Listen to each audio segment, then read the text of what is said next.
నాయకులు ఎమ్మెల్యేలు పార్టీ మారినంత మాత్రాన కార్యకర్తలు టీఆర్ఎస్ పార్టీకి సంబంధించినటువంటి ఇతర నాయకులు అందరూ కూడా ఉన్నారు. ముఖ్యంగా ప్రజలు ఇవాళ టీఆర్ఎస్ పార్టీని ఇక్కడ ఎన్నుకున్నారు.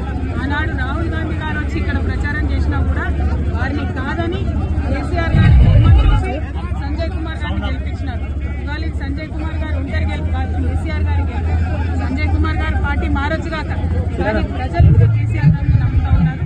కాబట్టి ఖచ్చితంగా ఇక్కడ టీఆర్ఎస్ పార్టీని ఇంతకు ముందు కన్నా ఇంకా పటిష్టం చేస్తాం. రానున్న రోజుల్లో టీఆర్ఎస్ జెండాను మళ్ళొకసారి ప్రజల ఆశీర్వాదంతో జగిత్యాల్లో ఎగరేస్తామని చెప్తాం.